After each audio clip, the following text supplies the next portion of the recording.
Vamos lá, pessoal, vamos com o Bairrista Futebol Clube na parceria da RDC TV, direto aqui do Estúdio 4 da RDC TV, a parceria com o Grupo Bairrista.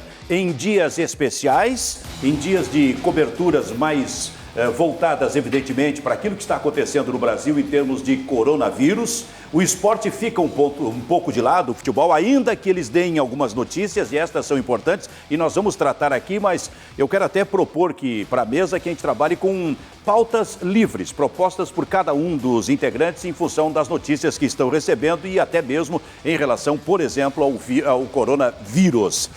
Por exemplo, no que diz respeito ao esporte, aliás, quero fazer uma retificação. Há pouco eu falei aqui, no final do programa do Brito, que eram 2 mortes no Brasil, porque houve uma informação, se não me engano, através da Bandeirantes, através das redes sociais, que já foi retirada de uma segunda pessoa em São Paulo. Mas ficamos, por enquanto, com esta informação. 1 morte no Brasil já, com um senhor, se não me engano, de 62 anos, de São Paulo, em função do coronavírus. Esta é a informação. E também, Kleber, Júnior Maicá, Edu Santos, daqui a pouco a gente vai fazer um contato com Guilherme Paz na redação, a informação de que a Copa América fica para o ano que vem, a informação de que a Eurocopa também fica para o ano que vem. Sim, já é oficial, a Eurocopa adiada, né, Silvio, para 2021, Copa América também. O Kleber fez uma conta aqui, depois ele vai, né? Um calendário aqui para ver o que dá para fazer com o tempo que resta em 2020. Né? Sim. Dá para Pode ser, vamos lá agora. Eu fiz assim uma conta. Faltam 7 rodadas para terminar o Campeonato Gaúcho. As 3 da fase de classificação, 2 para definir o campeão do segundo turno e 2 para jogar a final. 7 datas. O brasileiro são 38 datas. A Copa do Brasil precisa de mais 3 rodadas para apontar os 5 times que se juntam com os outros 13. Sim. Né? E aí tu vai precisar de mais 11 datas. Sim. E a Libertadores, como só tem uma final, está praticamente na mesma situação da Copa do Brasil, precisa de mais datas, de 10 datas. Né? Então, nesse total, são 66 datas.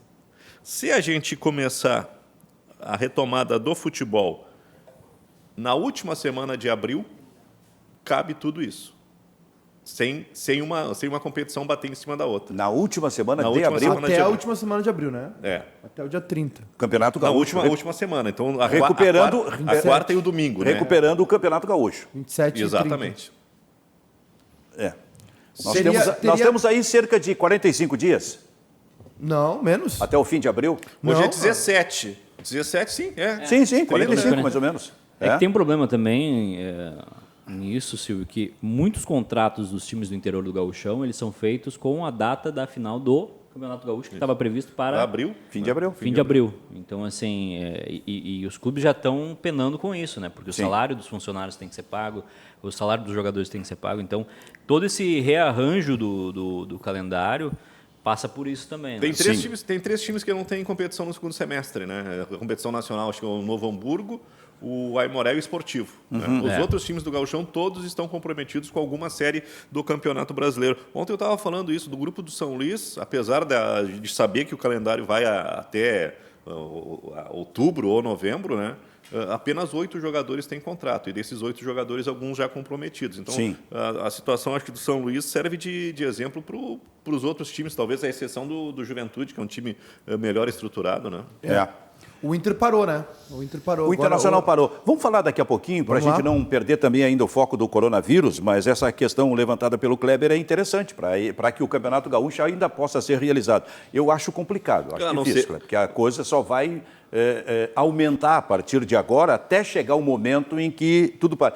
A despeito do bom controle que o Brasil, pelo seu ministro da Saúde, está fazendo, a sua equipe está fazendo no Brasil, um controle, uma prevenção evidentemente adequada. Os estados também se submetendo a isso. Há pouco o governador do estado, Eduardo Leite, anunciou as medidas no estado, e também o prefeito de Porto Alegre, e imagino que as prefeituras do interior do estado do Rio Grande do Sul. Mas, a despeito disso, ainda vai haver aquele momento de subida, de pico, então eu não sei quando a coisa vai normalizar. Eu me desloquei lá dos Morros Santa Teresa aqui para a Floresta, né? Sim. E a cidade começa a ficar... O trânsito trânsito fluindo. Isso, né? já é reflexo. Eu acho que esse é um reflexo positivo, que está diminuindo a movimentação. Quanto menos gente circulando, melhor. né? Agora, essa consciência tem que aumentar e tem que durar bastante tempo. Perfeito. Deixa eu falar com o Guilherme Paz, que está na redação, para a gente saber assim, das últimas informações do Brasil em relação ao coronavírus. Hein, Guilherme? Olá, Benfica, todo mundo da bancada. Eu vou pedir desculpas desde já, mas é um momento muito importante também. Vou me estender um pouquinho, porque eu vou dar um geral do Brasil e do mundo, tá? O número de casos no mundo confirmado até às 11 horas da manhã, o momento que eu vim aqui para a bancada e fiquei com o RDC Esportes, são de 157.511 casos confirmados em 151 países. No Brasil, 234 casos em 16 estados. O principal deles, estado de São Paulo, que já teve uma morte confirmada. No Rio Grande do Sul, 11 casos, 8 em Porto Alegre. Aqui no estado, então, vindo para o estado, aulas na rede municipal, estadual e privada estão suspensas. As universidades, assim como alguns colégios que têm mais estruturas, terão aulas EAD, o ensino à distância. O Sindicato do Ensino Privado, do Rio Grande do Sul, o Sinep, ele recomendou inicialmente que suspenda as aulas até o dia 2 de abril. E daí a hoje, decreto do prefeito Marquesan, às 3 horas da tarde, entrevista coletiva, mas já se sabe que academias, bares, restaurantes em vão, locais que têm alimentação em conjunto de pessoas aglomeradas, assim como teatros e cinemas, têm que estar fechados a partir do próximo final de semana. Na América, fronteiras fechadas na Argentina, Chile, Peru e Colômbia. E na Europa, 31 países têm suas fronteiras fechadas. Nessa questão, o continente no mundo, segundo o estudo, que mais vai sofrer é o continente africano. Hoje, 5 países no continente africano já têm as fronteiras fechadas. Restrições em algumas cidades do mundo já, e pode acontecer em Porto Alegre, da questão da hora da circulação. Normalmente, em algumas cidades do mundo, da 1 da manhã às 5 horas da manhã, proibido a circulação de pessoas na rua, a não ser aqueles serviços, os locais de emergência. A Assembleia Legislativa aqui do estado do Rio Grande do Sul tem as reuniões, sessões suspensas até segunda-feira que vem. Transporte público ainda está ocorrendo normalmente, mas vai ter algumas alternativas a partir de amanhã. O governo federal anunciou ontem uma injeção de 147 bilhões na economia. O que é isso? É antecipação de 13º, saque do FGTS e também uma redução, uma suspensão do pagamento de alguns impostos. Isso visando diminuir, é claro, o impacto na economia.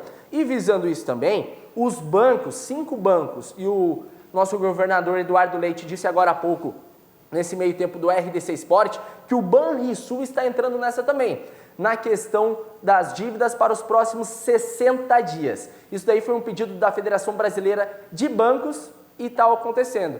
Então, se você tem tributos, dívidas, dá uma ligada no seu banco, a negociação vai de banco para banco. Desculpa, Benfica, me estender um pouquinho, mas são dados importantes do Brasil e do mundo. Não, são importantes. Se tu tiveres mais, com o avanço do programa, mais alguma informação, chama por gentileza, Guilherme. Beleza, então. Sabe que o Guilherme estava falando sobre a questão dos ônibus em Porto Alegre? Imagino que em todo o Rio Grande do Sul, o Ribeiro Neto, no final do programa, com o Paulo Brito, ele estava dizendo sobre uma providência que precisa ser tomada pelas empresas de ônibus, né? O sujeito entrou, tem que ter o álcool gel ali, né? Buenos Aires acabou de anunciar que o transporte público para na sexta-feira. Sim. Trens, ônibus intermunicipais também, aviões comerciais, para tudo agora, a partir de sexta-feira em Buenos Aires, na Argentina toda, né? Sim. E é um efeito cascata, né? Se houver uma tendência... Vai cá, mas isso é forte, é grave muito isso, forte. Né?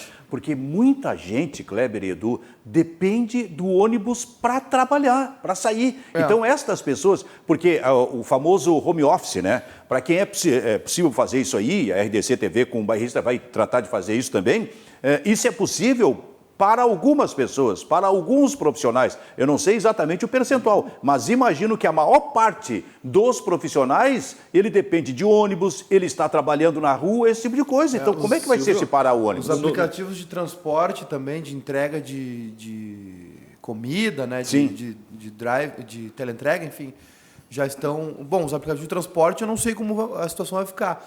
mas os aplicativos de teleentrega de comida, de restaurantes, enfim, já estão trabalhando com uma ideia de sem contato físico, né, entre o entregador e quem compra. Eu não vou falar da situação europeia, que a gente já tem muitos exemplos. Teve até um jovem treinador espanhol que faleceu ontem, né, em decorrência do coronavírus, ter afetado, inclusive, o tratamento de câncer que ele estava realizando. Né? Mas aqui no futebol a gente tem um caso de um treinador, de um jogador, um atleta, que é o Luan, que está em observação, junto com um integrante da comissão técnica do Corinthians, e um dirigente. E não são de clubes pequenos, são de clubes gigantes, Inter, Corinthians e Flamengo. Sim. Se pessoas que têm uma certa mordomia, um grande grau de mordomia, todo cuidado e permanente assistência médica estão sofrendo com o coronavírus, imagina essas pessoas que têm que atravessar a cidade de ônibus, né, que têm que conviver com uma multidão de desconhecidos para realizar a tarefa do dia a dia. Né? Então, acho que o exemplo do futebol serve como consciência para o resto da população. E eu acho muito estranho, acho que o Ribeiro Neto até deve ter falado isso recentemente no programa do Brito, né? O Renato ele foi muito correto no discurso. Isso. Usar máscara e dizer que jogador. Mas depois jogou fora. Aí, ontem, na prática, ele está de sunga jogando futebol aí na praia. Não, Quer dizer, foi-se o discurso do Renato. Né? Só para ressaltar como é muito rápido o contágio, né? O Benjamin Bach, lá da Fox, entrevistou o Jorge Jesus a semana passada e já está em quarentena, porque ele testou positivo fraco, Sim. digamos assim, né? Que é uma das categorias, digamos assim, de contágio, né? Então ele já está em quarentena por precaução, porque teve contato com o Jorge Jesus e os exames dele deram, né? E aí já se espalha. O presidente Bolsonaro está numa comitiva onde 12 pessoas foram contaminadas. De 14, já tem 14. 14, bom, a última informação. E aí ele vai para os braços do público no domingo, né? Isso não é chamar o presidente de irresponsável, nem chamar o Renato de irresponsável, é chamar a ação. A ação do presidente foi irresponsável, como a ação do Renato Portaluppi, que deu um discurso danado aqui no fim da manhã, início da tarde de domingo, que o futebol tinha que parar para preservar os profissionais, e depois já estava no Rio de Janeiro jogando futebol num aglomerado de pessoas, porque a praia continuava cheia, isso também é irresponsabilidade. Aí o Renato joga para fora aquilo que ele falou no discurso. Outro detalhe, Passo da Areia domingo. Terminou o jogo, Passo da Areia tem um espaço, um estádio reduzido, né? E eu não sei como, torcedoras,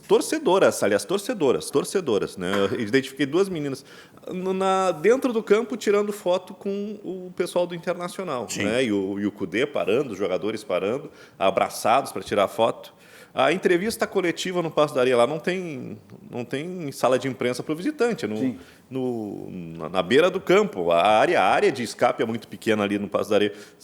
30 profissionais com microfones, câmeras em volta do CUDE. Então, também é outra situação de risco desnecessária e também falta de controle nessa situação. Né? Eu acho que estava todo mundo meio... ainda... Não digo assim desatento, mas eu acho que ninguém ainda no Rio Grande do Sul, acho que agora está chegando no Brasil, no Rio Grande do Sul e no Brasil, só com a gente não consegue antecipar, né, Silvio? A gente não consegue... conter nosso ímpeto de fazer as coisas, de sair, de abraçar as pessoas, enfim, de cumprimentar com a mão, enfim. Só quando realmente chega a um ponto, né, de emergência, de como está acontecendo agora, como a gente está vendo os supermercados, aliás, um exagero da população estocar comida, né, um exagero, um egoísmo, né, da população estocar comida, enfim, a questão não é essa, não é o apocalipse. Deixa eu só te dizer, é de parte da população. E a que tem mais poder aquisitivo. Porque o pobre não consegue fazer isso aí. Não. Quer dizer, olha de onde veio o exemplo. Silvio, outra coisa, que período do mês a gente está? A gente está do meio para o fim. Né? A população mais necessitada, mais carente, não tem dinheiro para fazer estoque essa hora. O Edu, tu ia falar alguma coisa aí, Edu? Não, eu ia falar sobre essa questão que a gente trabalha com prazos para a volta do futebol, mas nenhum prazo agora ele pode ser pensado, porque, primeiro, não se sabe até quando vai durar isso, não se sabe qual vai ser a intensidade disso aqui no Brasil, não se sabe qual vai ser a intensidade disso na Europa. A Espanha hoje já registrou um aumento gigantesco de mortes, então, assim, qualquer previsão que se faça sobre volta de futebol, sobre volta de atividade, sobre volta de esportes, ela é completamente sem sentido. Tu tá me chamando sem noção, é isso? Mais ou menos isso. Não, porque a gente não tem a mínima noção do... Acho que a humanidade nunca passou por um momento assim que a gente não sabe o que vai acontecer daqui 6 meses, 1 mês, 2 meses. A gente está criando expectativa que daqui 1 mês esteja melhor, daqui 1 mês e meio consiga voltar, mas a gente não sabe se... A gente está vendo os primeiros casos aqui no Brasil. Na Itália já virou uma pandemia mesmo. Na Espanha agora são 200 e algumas mortes nos últimos dias. Então, assim, a gente vai trabalhar só com perspectiva, mas não com ideia de fato de que vai voltar o campeonato, as pessoas vão... Esse ano vai existir em termos de esportes, porque pode chegar em junho, julho e a gente vê que não vai voltar. O governador Eduardo Leite falou chamou a atenção também das entidades empresariais, né, dizendo que não adianta só o poder público suspender atividades, enfim, que tem que ser uma ação conjunta, né? E acho que a tendência agora é essa, né, Silvia? O prefeito de Porto Alegre, Marquesan, já anunciou que cinemas, bares, aglomerações com mais de 50 pessoas, é isso, né? Enfim, estão suspensas, canceladas. Agora é um momento de se recolher mesmo, né? De sair só quando for necessário, enfim... Né? O Roland Garros acabou de anunciar que foi adiado para setembro, né? Talvez um dos principais torneios de tênis do mundo. O chefe do Comitê Olímpico de Tóquio está com coronavírus. Cara, a Olimpíada resiste. É a única... A cada minuto vem uma notícia nova, né? Mas resiste mais por teimosia do que por definição. Porque interesse financeiro, alguma coisa assim, não existem seletivas sendo realizadas, eu acho que eles só estão adiando, assim como a UEFA adiou hoje a Eurocopa e pediu ajuda, né? Sim. O Corinthians acabou de anunciar que fechou sua sede social. Sim. A questão do Luan também, né? Então... O Luan com coronavírus. Sabe que hoje pela manhã eu ouvi uma informação de que o Valência da Espanha tem 6 jogadores com coronavírus. Mas... É maior até, mas tem vários dos seus profissionais. É 1/3 dos profissionais que estão afetados com coronavírus. A respeito da Libertadores, eu estou achando que a Libertadores não termina, Silvio. Acho que nem reinicia.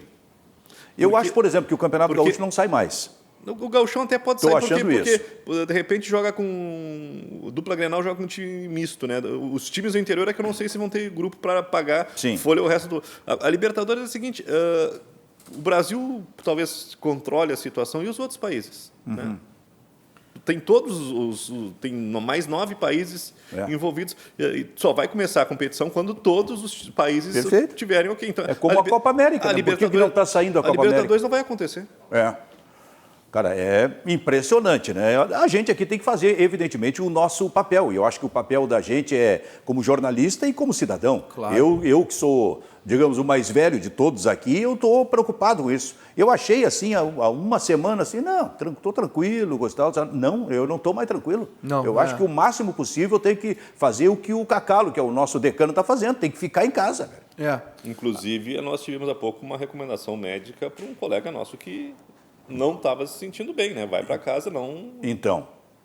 Acho que essa consciência está começando a chegar perto, né?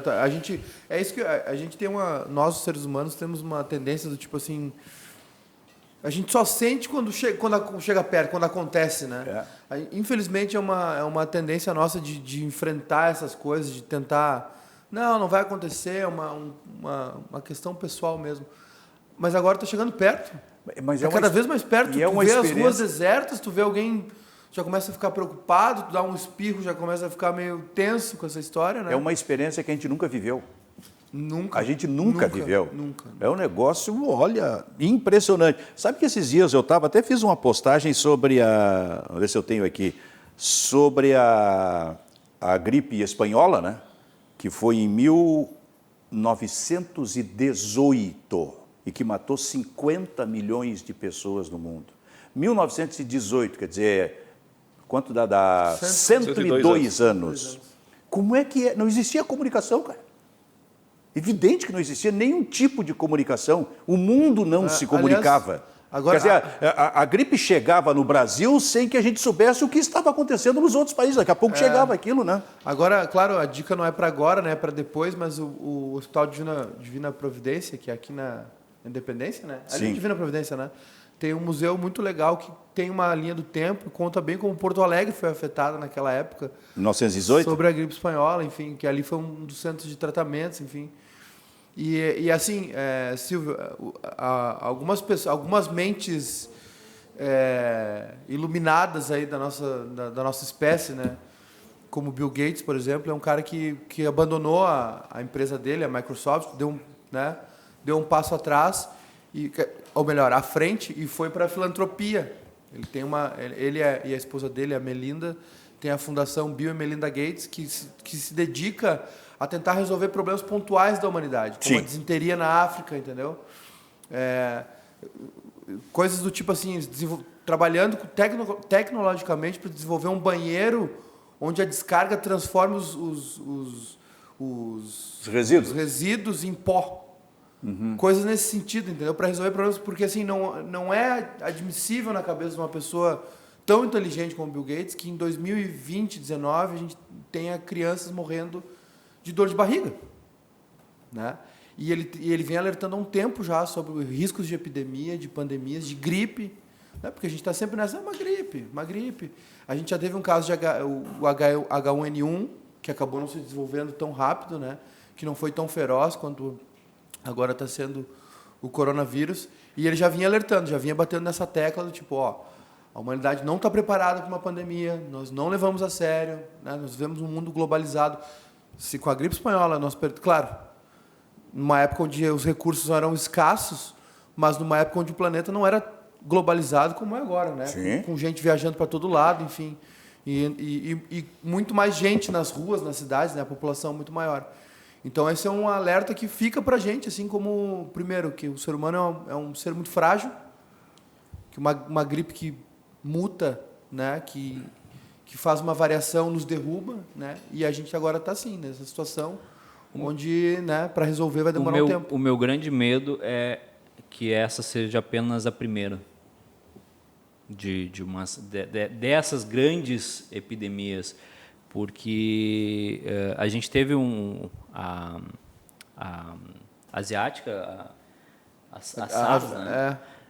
Que teve um impacto mediano, agora já teve essa que tem um impacto muito maior no mundo. E qual é a nossa preparação para uma segunda ou terceira onda dessas grandes infecções que estão acontecendo?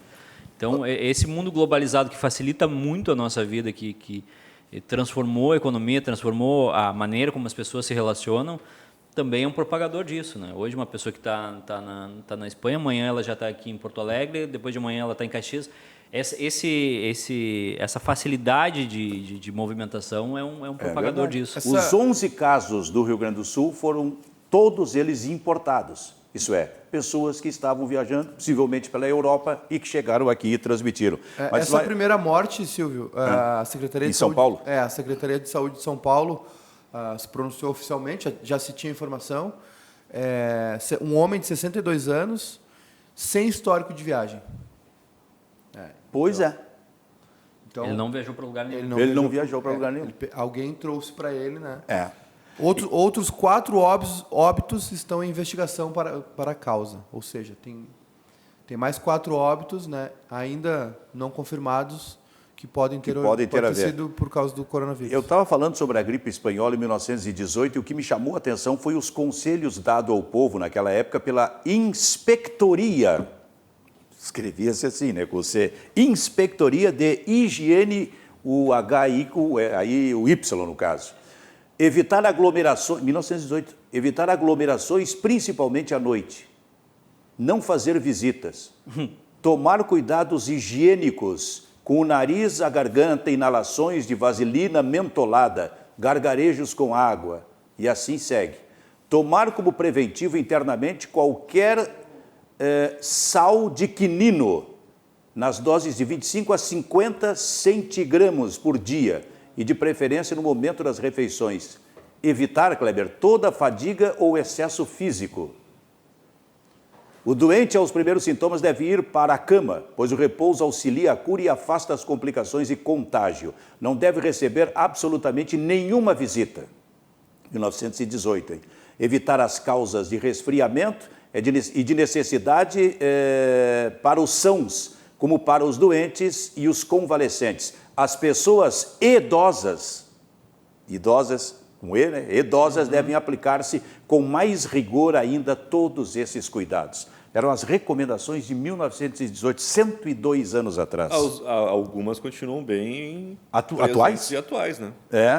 Essas das idosas, por exemplo, que são os mais afetados por isso que está acontecendo. Bom, a gente está com um Bairrista Futebol Clube especial tratando muito disso, porque esse é o assunto. E, na medida do possível, dando alguma informação sobre esporte, sobre futebol, falamos sobre a Eurocopa, Tem uma aqui falamos também. sobre a Copa América, a Olimpíada, que ainda não foi transferida. Em seguida, vamos falar sobre a tomada de decisão do Internacional hoje de manhã, que me parece vai ser de todos os grandes clubes do Brasil. Silvio, a estupidez humana não tem limite, né? A galáxia tem, talvez, né? Um dia se descobre, mas a estupidez humana não. Ontem teve um clássico em Campinas para fechar a rodada do Campeonato Paulista. Acho que foi o último jogo do futebol brasileiro. Sim. Até que se tem uma resolução. Um jogo interessante, né? Lógico que anos atrás, muito mais interessante pelo potencial que os times tinham. Ponte Preta e Guarani.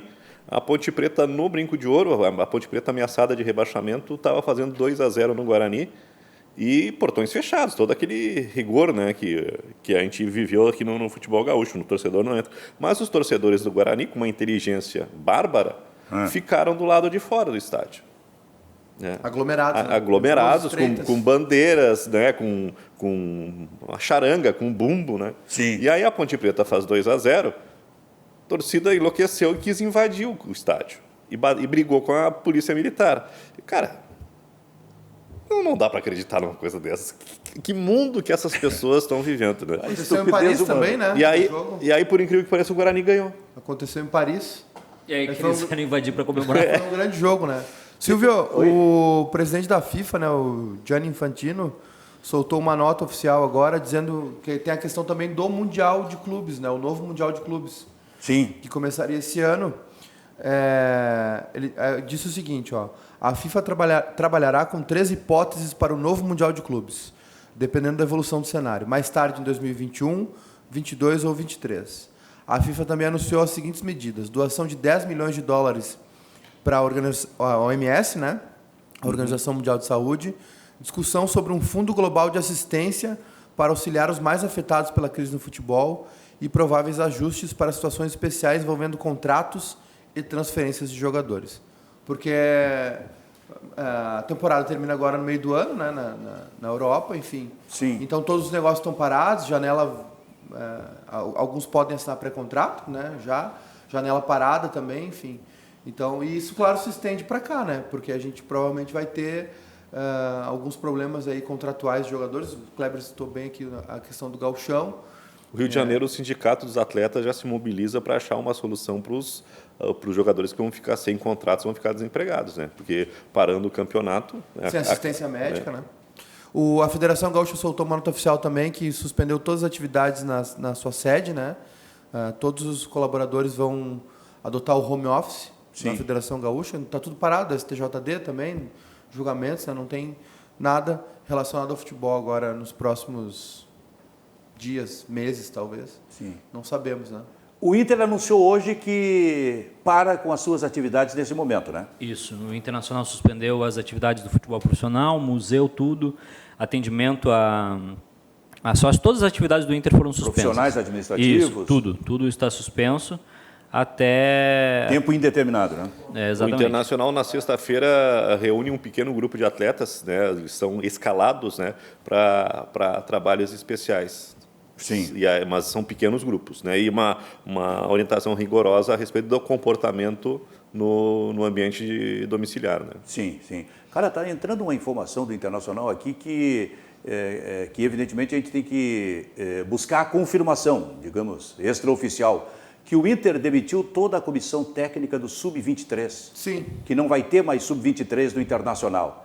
Toda a comissão do B, do técnico ao roupeiro, médico nutricionista, preparador técnico, auxiliar, 15 pessoas, é isso? O Inter faz reestruturação nas categorias de base. O Esporte Clube Internacional comunica que realizou uma reestruturação. O Sub-20 passará a ser o último estágio antes do grupo principal. Não tem mais o Inter B, então, né? com base na consultoria da Double Pass e em alinhamento com a tendência mundial, acreditando na precocidade na formação e maior aproveitamento de atletas da base, optou-se pela extinção do time B. Com as novas diretrizes, os profissionais de comissão técnica e apoio do Sub-23 foram liberados. O clube agradece a todos pelos serviços prestados e pelas conquistas durante o período e deseja sucesso na sequência de suas carreiras. Aí temos que ir atrás, né, dos nomes. Né? Tem a questão do Kobachini, né, que chegou a trabalhar no profissional, voltou. Isso. Agora o Inter teve falando de futebol um pouquinho dentro de campo, né? A gente acompanhou de perto a Copa Silverard ano passado e o desempenho do time do Internacional na Copa Silverard foi lamentável. Assim, chegou a semifinal a semifinal chegou, né? Isso. Contra o São José e tomou uma roda do Zequinha, assim, ó, de uma maneira vexaminosa. Acho que tomou 4-0 lá no CT de Alvorada, né? Acho que foi 5. 4-1, acho que foi 5. Acho que foi 5-1, né? Acho que foi 5. Foi 5-1 o jogo de ida, né? Pro São José. Enfim, muitos jogadores ali que estavam, já tinham disputado três Copas a Copa de Aspirantes, aquela, né? Do Brasileirão. E cada vez mais fica claro que se o jogador não estoura até os seus 20, 21 anos, ele não vai estourar mais. E o Inter tinha uma legião de jogadores ali com 21, 22, 23 anos que não serviam para o Inter, não seriam aproveitados no Inter, e quando eles saíam do Inter, emprestado para alguns clubes, eles eram devolvidos. Sim. Teve 3 ou 4 casos de jogadores que eram... O Fábio Alemão, né? Jogou no Paysandu. Tem jogadores ali que... profissional e voltou para o B do Inter. Que saíam e eram devolvidos por times, e não eram grandes times brasileiros, era Paysandu, Criciúma, esses times médios. Então, assim, não fazia muito sentido o Inter bancar essa equipe que nem vai abastecer o Inter de talentos, nem vai servir para fazer negócio, porque os negócios que se fazia com esse time era encaixar eles em times médios pagando salário. Então, acerta o Inter em fazer essa reestruturação. A ideia é aproximar direto o sub-20 do profissional. Aliás, essa é uma ideia do Rodrigo Caetano. Rodrigo Caetano já fazia isso no Flamengo. Nada de sub-23, um sub-20 com garotos, porque o Rodrigo sabe, já me falou sobre isso, que negócios, por exemplo, dos clubes brasileiros para o exterior hoje, dificilmente acontece com um jogador de 23, 24 anos. Mas quase é certo que não. É assim, 17, 18, no máximo 20 anos. A gente está discutindo se o Everton vai para o futebol da Europa, né, com 23. Olha a monstruosidade que joga o Everton. O Everton, que é um baita jogador, está com dificuldade de ir. E eu não sei se isso já é consequência da mudança de ideia, porque sai o Melo, entra o Rodrigo Caetano muito mais ativo e mais força e mais próximo das decisões, né? Acho que as decisões passam muito mais pela mão do Caetano. Tu já está vendo assim imediatamente o Internacional pegar um Praxedes que ia jogar Santiago, foi para a Copa São Paulo e já está na Libertadores. Em outros tempos iria para essa transição. O garoto Pedro Henrique, e parece que o Internacional já estava meio que planejando isso, porque tu pega um Zé Gabriel direto para o grupo principal, o Internacional já viu mais ou menos o que precisava, né? Eu estou preocupado com um jogador, qual será o destino, o José Aldo, porque desde o ano passado tem uma novela a respeito, o José Aldo é um baita jogador, o José Aldo é um cara que vai arrebentar, não sei o quê. Até agora ele não apareceu no grupo principal, né? Acho que acabou o Zé Aldo. E não vai aparecer, acho. Pelo jeito não vai aparecer. Mas olha, é uma notícia assim, ó, que... Só uma informação do Gabriel Cardoso aqui, ó. Eu perguntei a respeito do Kobachini, né? O Kobachini. Ele trabalha como auxiliar aqui no principal. Sim. Mas é uma notícia forte que vem do Internacional. Além desta, Edu, de que o Inter suspendeu então as suas atividades. Eu acho que alguns times de São Paulo já fizeram... São Paulo e Palmeiras. Mas vai acabar sendo, Edu, em todos os clubes aí, inclusive o Grêmio. Exatamente, é que não faz sentido manter uma estrutura, sendo que toda a recomendação é para que se tenha um afastamento, para que se tenha evite-se aglomerações, e clube de futebol sem futebol não tem por que ter esse pessoal todo reunido.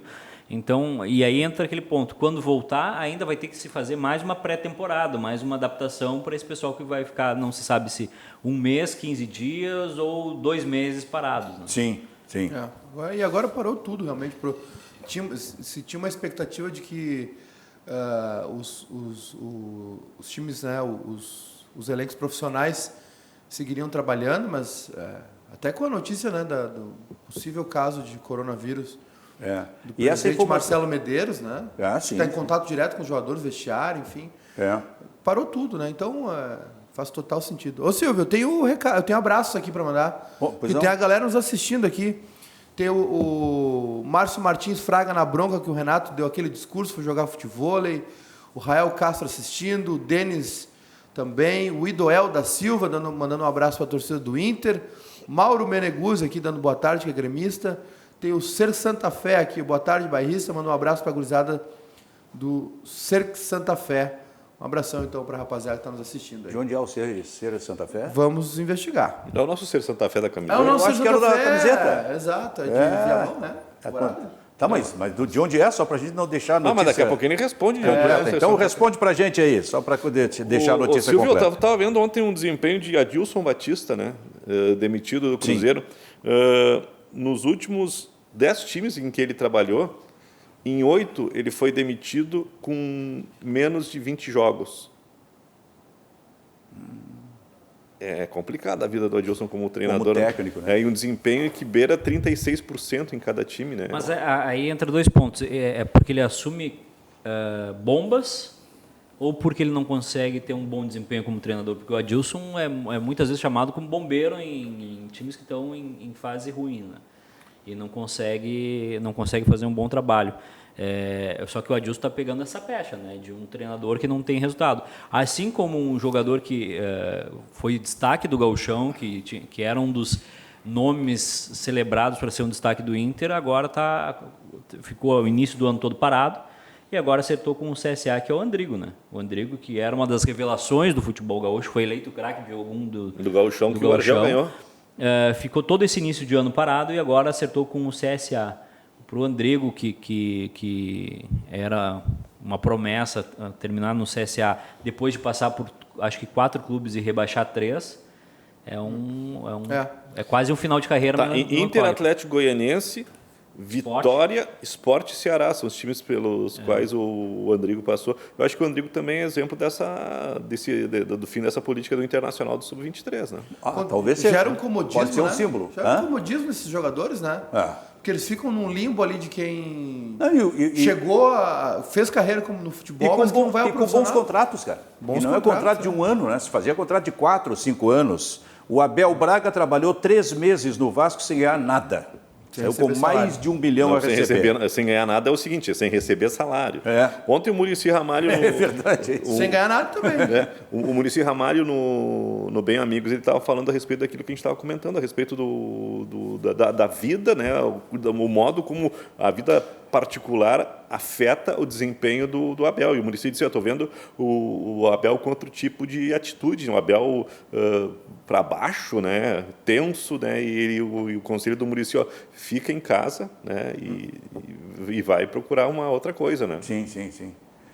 Esse negócio de estar sempre trabalhando por trabalhar, tem que estar empregado, às vezes não é a melhor opção, né? Claro. Ainda mais para a situação difícil que está vivendo o Abel. E para completar o ciclo dos treinadores, esse maravilhoso jogo de ontem em Guarani e Ponte Preta complicou demais a vida do Corinthians, que corre o sério risco de não passar para a próxima fase do Campeonato Paulista. O detalhe é que a gente não sabe se o Campeonato Paulista vai continuar, como todos os estaduais, né? Dificilmente vai acontecer, até porque faltam 2 rodadas, o Corinthians tem que vencer os 2 jogos e a penúltima rodada é contra o Palmeiras, é uma situação complicada. Mas, independente disso, me chama a atenção do fraco desempenho do Thiago. Sim. Thiago, eu achei que ia decolar, né? A propósito desses técnicos, o Abel saiu ontem. Um técnico como o Thiago, ele é beneficiado, na opinião de vocês, ou prejudicado por essa parada? Eu acho que é beneficiado. Eu acho que a parada é bom para quem está por baixo e péssimo para quem está por cima. Mas, às vezes, os clubes também tratam, nós temos agora uma parada de, no mínimo, 30, 40 dias. Silvio, quem sabe se traz um outro técnico. Silvio sabe que os clubes, geralmente, quando tem essa parada, eles confirmam o treinador, dão força para o treinador, e aí, quando falta 3 dias para voltar às atividades, não vão trocar o treinador.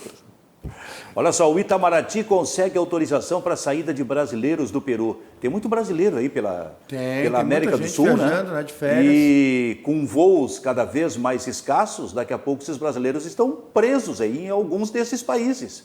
Olha, todo o movimento que precisa ser feito a partir de agora, né, com a entrada, com fronteiras fechadas, com aeroportos sem receber aviões de outros países.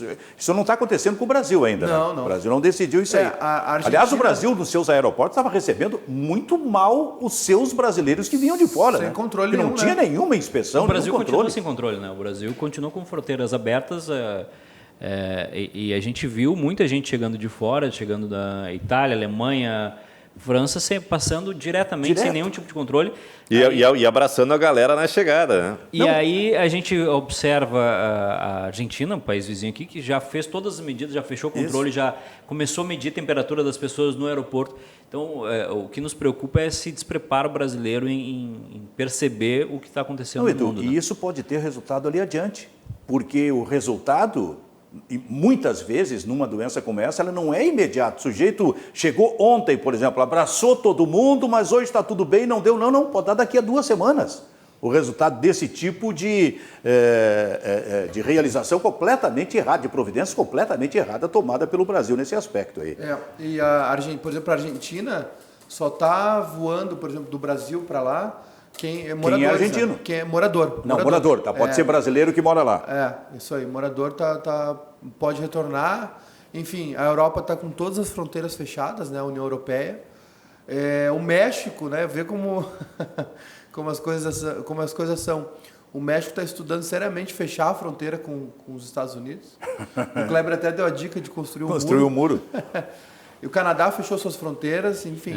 Um momento aí entra a questão de algumas pessoas não entenderem o que está acontecendo. O presidente mexicano continua fazendo atos, abraçando pessoas e diz que ele não vai parar de fazer nenhum tipo de ação por causa do coronavírus.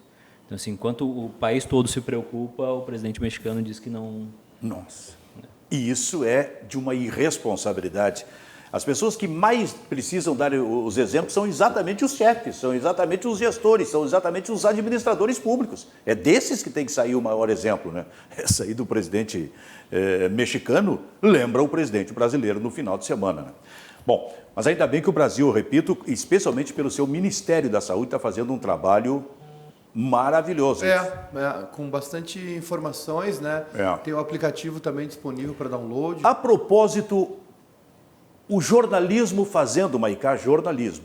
Os veículos de comunicação mudaram a sua grade, digamos assim, de programação. Vê a Globo, por exemplo, mudando radicalmente a grade de programação. A Globo vai ficar sem novela, né?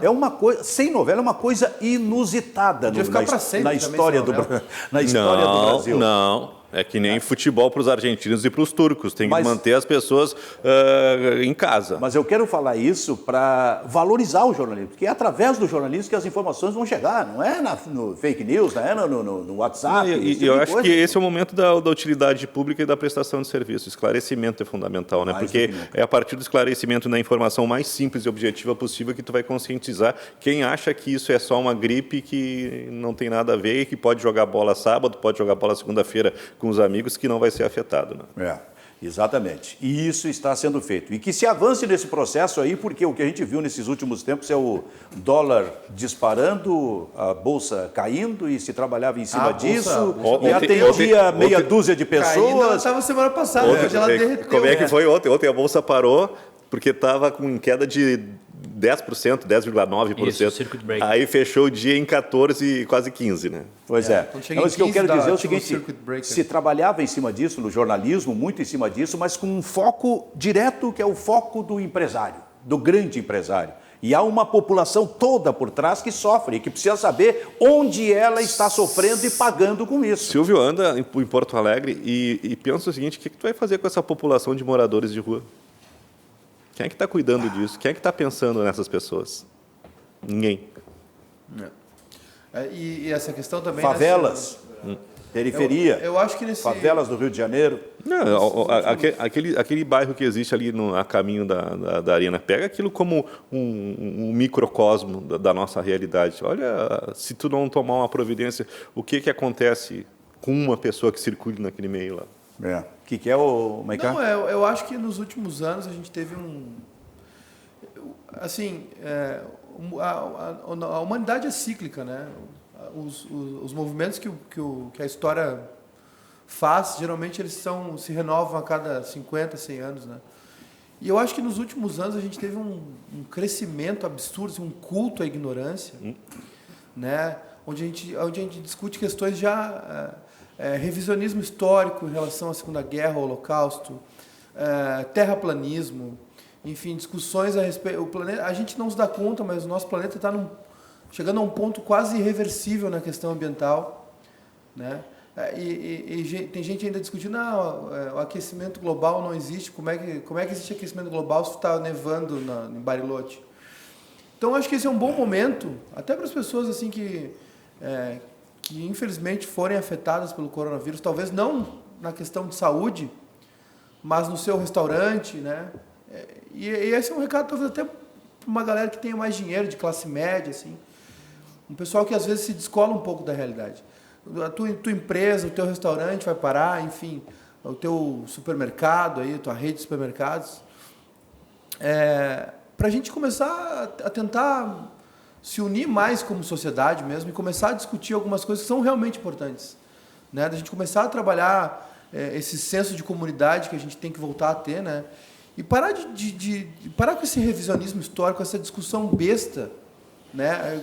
O bom dessa história é que, assim como a ignorância é cíclica, né, as ondas de renovação também são, né? Agora resta saber qual é o ciclo de cada um, né? Tomara que a gente não viva tanto tempo nessa sombra, né? Se a gente precisa de uma epidemia como essa para botar os pés no chão, pelo menos que ela sirva para isso, porque a gente está indo para um caminho muito, e eu falo basicamente pelo Brasil, assim, a gente está indo para um caminho muito perigoso. De revisionismo, fake news, ideologias... por isso a importância de imprensa mesmo. Né? Batidas, assim... De ter uma imprensa que as pessoas... E acho interessante como os veículos de imprensa estão se movendo para que dê atenção e dê notícias para quando as pessoas precisam. Isso. Então, assim, alguns veículos já adotaram a prática de retirar o paywall das notícias, porque aquele negócio, tu vai consultar uma notícia e tu tem que pagar para ler ela, é muito mais fácil tu se informar por WhatsApp ou por qualquer outra coisa. O movimento das redes de TV de informar, de mudar a programação para o jornalismo é um ponto importante. E cada vez mais a imprensa vai ser importante, né, nesse sentido de separar o que é uma notícia, o que é verdade, o que é fato, do que é simples teoria e boato e fake news. Que nesses tempos de crise é o que mais cresce, né? É a vacina que foi desenvolvida em Cuba, é não sei o que foi desenvolvido não sei onde, é o chá que resolve. A gente vê pessoas que aproveitam da ignorância para se promover. Tinha uma médica promovendo um soro contra o coronavírus. Então, assim, que bom que a gente tem uma imprensa que consegue cultos de imunização. Muito bem, pessoal. Com esse recado final aí, então, a gente está encerrando o Bairrista Futebol Clube de hoje, especial, seguramente com novidades a partir de amanhã, porque o mais importante é tratar desta questão do avanço do coronavírus e todo tipo de informação que o jornalismo, acima de tudo, pode passar. Muito obrigado, tchau.